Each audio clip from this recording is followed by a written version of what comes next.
If you prefer to advertise for your local dealer for free, this video is not for you. If you don't want to advertise for your local dealer and you want the back of your car to look cooler, a real carbon fiber license plate frame is an easy way to do a really nice upgrade back here.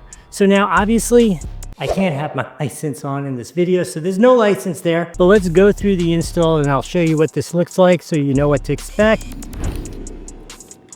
So I appreciate them allowing me to give them a ton of money for this car.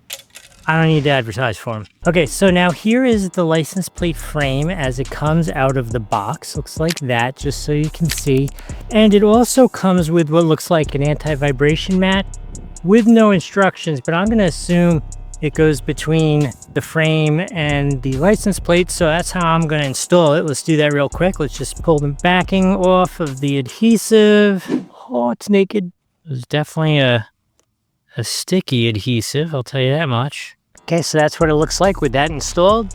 It comes with a full set of hardware, so if you needed to replace the plastic inserts, it comes with those, as well as it also comes with black caps, so you don't have to have a big ugly screw head sitting there.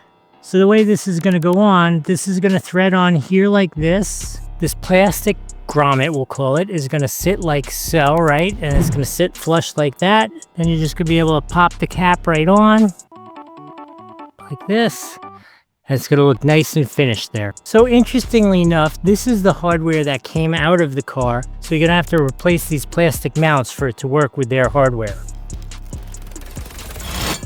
There it is, the finished look. Let me show you up close. That is a substantial upgrade. You cannot possibly go wrong with this. This is super cool. You should get yourself one. There is a link here on the screen or down below. Either one works the same way. Neither one costs anything extra. Use them. If you're watching on YouTube, hit that hype feature right now. Super important on YouTube. Remember to like, subscribe, and if you have any comments, questions about this, other ideas for upgrades, put them down there in the comments. I want to hear about that. Hope this was helpful. See you in the next video.